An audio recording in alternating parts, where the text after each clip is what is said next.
Pergunta sobre os dons espirituais. Ao concluir esta mensagem, deixe seu link para fortalecer nosso canal.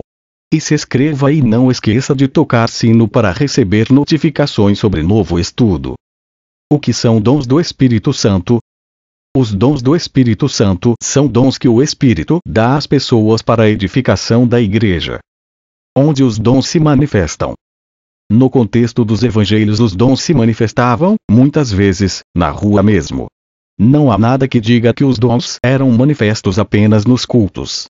Um bom lugar para a manifestação dos dons é nas reuniões familiares, com poucos irmãos, pois muitas vezes, nas reuniões dos templos, por causa da necessidade de ordem, não é possível que cada um opere seu domingo, mas os dons precisam ser desmistificados, pois podem ocorrer em qualquer lugar e devem fazer parte do dia a dia dos cristãos. Como posso adquirir esses dons? O meio de conseguirmos esse crescimento espiritual que nos fortalece, que nos prepara para servir, consiste primeiro, na oração, segundo, na meditação, terceiro, no treinamento do intelecto nas coisas espirituais, isto é, o estudo da Bíblia, e quarto, vivendo a lei do amor, que é a raiz e a prova da espiritualidade, como o Espírito nos exorta por intermédio de João. Pode alguém ter um dos dons sem ser batizado com o Espírito Santo? Sim, porém não todos os dons. Exemplo: Atos capítulo 2 e 38, Atos 1, 8, João 20 22, João 21, 1, 18. Há profetas hoje. Sim, há profetas hoje. A Bíblia não diz em lugar algum que o dom de profecia era temporário. Os verdadeiros profetas de hoje não acrescentam doutrinas novas à igreja. Deus sempre quis que o seu povo fosse um instrumento dele com o dom de profecia. Isto não foi apenas no dia de Pentecostes, mas começou bem antes, ainda na época de Moisés, como ele disse a Josué em Números 11 e 29, tomara que todo o povo do Senhor fosse profeta, que o Senhor lhe desse o seu espírito. O apóstolo Paulo, escrevendo aos Coríntios, ele disse: porque todos podem profetizar, um depois dos outros, para que todos aprendam e todos sejam consolados. 1 Coríntios 14 31. Qual é a função do profeta? De acordo com a Bíblia, a função do profeta é ajudar a edificar a igreja, transmitindo uma revelação dada por Deus. 1 Coríntios 14, 3. O profeta fala o que Deus lhe manda falar. Não é trabalho do profeta interpretar as profecias nem criar doutrinas novas. O trabalho do profeta de hoje é ajudar pessoas ou comunidades com revelações de Deus especificamente para instruir, encoraja e consola. Não acrescenta nada à palavra da Bíblia, entretanto ajuda a tornar mais evidente sua aplicação na vida de cada um. A profecia também pode convencer o pecador. 1 Coríntios 14 24, 25. O que a Bíblia diz sobre profecia? O dom de profecia era só até a Bíblia estar completa. A Bíblia não diz isso. A Bíblia nunca trata o dom de profecia como algo temporário. Na verdade, seria estranho que Paulo dedicasse um capítulo inteiro, 1 Coríntios 14, aos dons de profecia e falar em línguas, se achasse que iriam parar de existir em breve. A Bíblia diz que devemos buscar o dom de profecia para ajudar a igreja. 1 Coríntios 14, 1. Isso implica que ainda existe. Nas listas de dons espirituais, a profecia é mencionada junto com dons, nada sugere que alguns desses dons iriam acabar e outros iriam continuar. Em 1 Coríntios 13, 8, 12 explica que um dia as profecias e o conhecimento cessarão. Isso acontecerá quando vier o que é perfeito. A profecia é apenas uma revelação incompleta, tal como nosso conhecimento é imperfeito. Mesmo com a Bíblia, não temos conhecimento pleno. Por enquanto vemos somente um reflexo obscuro do que virá, mas no futuro veremos face a face e teremos o conhecimento pleno. Essa passagem não está falando sobre a conclusão da Bíblia.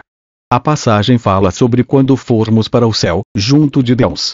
Até esse dia, o dom de profecia ainda é válido. Como reagir quando alguém diz ser profeta? Quando alguém diz ser profeta, devemos analisar o que diz à luz da Bíblia. 1 Tessalonicenses 5:20, 22. Nem todo que diz que é profeta vem de Deus. Também existem falsos profetas, que causam problemas. Toda profecia deve ser julgada quanto à sua autenticidade e conteúdo. 1 Coríntios 14, 29 minutos e 32 segundos. 1 Tessalonicenses 5, 20 minutos e 21 segundos. Ela deverá enquadrar-se na palavra de Deus. 1 João 4, 1. O que a Bíblia ensina sobre falar em línguas?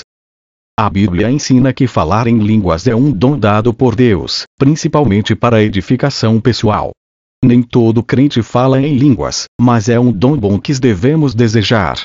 O falar em línguas deve ser controlado para não causar desordem no culto. Quem fala em línguas pelo Espírito, nunca fica em êxtase ou fora de controle. 1 Coríntios 14, 27,28. Alguém pode ser batizado sem falar em línguas. O falar noutras línguas, ou a glossolalia, no grego, glossais lalo, era entre os crentes do Novo Testamento, um sinal da parte de Deus para evidenciar o batismo no Espírito Santo. Veja Atos 2, 4, 10 e 45, 47, 19, 6. Esse padrão bíblico para o viver na plenitude do Espírito continua o mesmo para os dias de hoje. Desde o início, Deus vinculou o falar noutras línguas ao batismo no Espírito Santo em Atos 2, 4, de modo que os primeiros 120 crentes no dia do Pentecostes, e os demais batizados a partir de então, tivessem uma confirmação física de que realmente receberam o batismo no Espírito Santo. Atos 10, 45,46. O falar noutras línguas é uma manifestação sobrenatural do Espírito Santo, e uma expressão vocal inspirada, mediante a qual o crente fala numa língua. 1 Coríntios 14, 14 e 15, que podem ser humanas, e faladas atualmente. Atos 2, 6, ou desconhecidas na terra. 1 Coríntios 13, 1. Não é fala estática, como algumas traduções afirmam, pois a Bíblia nunca se refere à expressão vocal estântica para referir-se ao falar noutras línguas pelo Espírito. O falar em línguas é sinal externo inicial do batismo no Espírito Santo. Desse modo, essa experiência podia ser comprovada quanto a tempo e local de recebimento. No decurso da história da Igreja, sempre que as línguas como sinal foram rejeitadas, ou ignoradas, a verdade e a experiência do Pentecostes foram distorcidas ou totalmente eliminadas. O que é falar em línguas? Línguas estranhas é um dom que Deus dá para falar em uma língua que você não aprendeu. O Espírito Santo guia totalmente sua oração. Essa língua pode ser conhecida. Outras pessoas no mundo falam essa língua e poderão entender o que está sendo dito. Isso aconteceu no dia de Pentecostes, como sinal para os judeus de outros países que estavam visitando Jerusalém. Atos 2, 4. Nesses casos, Deus normalmente usa a pessoa que está orando no Espírito para entregar uma mensagem a alguém por perto que sabe essa língua desconhecida, uma língua que ninguém conhece. Não são sons sem sentido, são palavras que ninguém entende, somente Deus. 1 Coríntios 14, 2. Serve principalmente para a edificação pessoal de quem ora, salvo quando Deus dá a interpretação a alguém. É um ato de entrega total a Deus, pela fé. Quem fala em uma língua estranha normalmente não entende o que fala, se não tiver ninguém para interpretar. Por isso, Paulo diz que é bom pedir a Deus o dom de interpretação, para que sua mente seja edificada, não só o Espírito. Orar no Espírito é bom, contudo orar com entendimento é melhor. A Bíblia fala que podemos orar em línguas hoje. Sim, a Bíblia diz que ainda podemos falar em línguas nos dias de hoje. 1 Coríntios 13, 8, 10 explica que os dons de profecia e língua só cessarão no fim dos tempos, quando Deus tornar tudo perfeito. Não há nenhum lugar na Bíblia que diz que esse dom era só para a época dos apóstolos. Em 1 Coríntios 12, 13 e 14, Paulo recomenda à igreja buscar o dom de falar línguas estranhas, junto com outros dons. Mas a igreja em Corinto estava usando esse dom de maneira errada, como um show para mostrar que eram extremamente espirituais. Então Paulo os corrigiu, explicando que é algo pessoal, entre você e Deus. O Espírito guia você em sua oração de forma misteriosa. Querer falar em línguas não deve ser o motivo para desprezar outros dons. Falar em línguas não tem tanta utilidade no culto como o profetizar. E nenhum dom serve sem o exercício do amor. Se você fala em línguas, mas não tem ninguém para interpretar durante a reunião, então ore em silêncio ou bem baixinho, para não atrapalhar. 1 Coríntios 14:28. Se na igreja onde você está não é aceitável falar em línguas, respeite isso durante o culto, para não causar escândalo. Você pode orar em línguas em privado quando quiser. O que é a língua dos anjos? A língua dos anjos é mencionada apenas uma vez na Bíblia, em 1 Coríntios 13:1.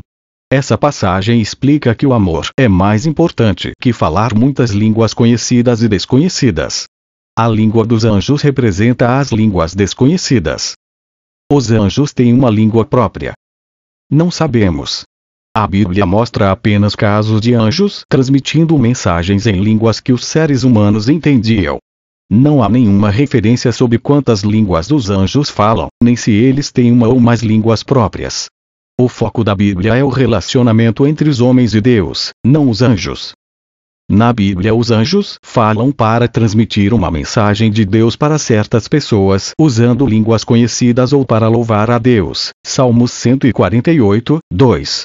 Não sabemos se os anjos têm uma língua especial para louvar a Deus. Então o que Paulo queria dizer com a língua dos anjos?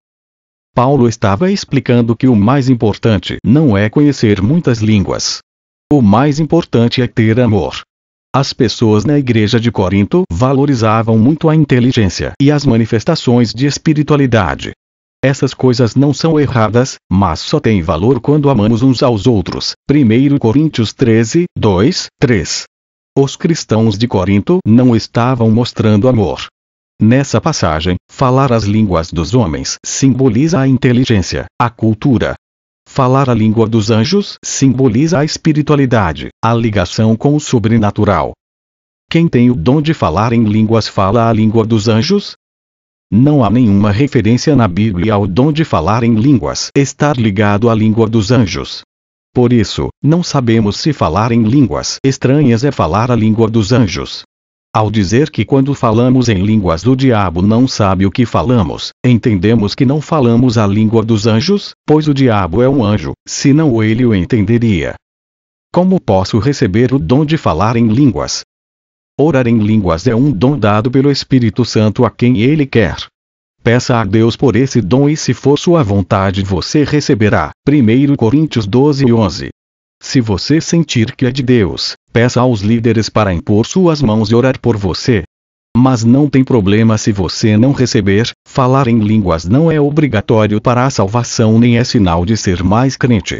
Uma pessoa pode ser batizada no Espírito Santo sem receber o dom de falar em línguas. O dom de línguas é um sinal de revestimento, como aconteceu com os discípulos, João 20:22, Atos 1:8, 2:1-4. Quando uma pessoa possui um dom espiritual, Deus aprova tudo o que ele faz. Quando uma pessoa possui um dom espiritual, isso não significa que Deus aprova tudo quanto ela faz ou ensina. Os dons espirituais não devem ser confundidos com os frutos do Espírito, o qual se relaciona mais diretamente com o caráter e a santificação do crente, como está escrito em Gálatas 5:22-23. Satanás pode imitar a manifestação dos dons do Espírito? Pode. Os falsos crentes disfarçados como servos de Cristo podem fazer o mesmo. Mateus 7:21, 23, 24, 11, 24. 2 Coríntios 11, 13, 15. 2 Tessalonicenses 2, 8, 10. O crente não deve dar crédito a qualquer manifestação espiritual, mas deve provar se os espíritos são de Deus, porque já muitos falsos profetas se têm levantado no mundo. 1 João 4, 1. Confira em 1 Tessalonicenses 5, 20 e 21. Se alguém afirma que fala noutras línguas, mas não é dedicado a Jesus Cristo, nem aceita a autoridade das Escrituras, nem obedece à palavra de Deus, qualquer manifestação sobrenatural que nele ocorra não provém do Espírito Santo. 1 João 3, 6, 10, 4, 1, 3, Gálatas 1, 9, Mateus 24, 11, 24, João 8 e 31. Gostou? Deixe seu link para fortalecer nosso canal. E se inscreva e não esqueça de tocar sino para receber notificações sobre novo estudo.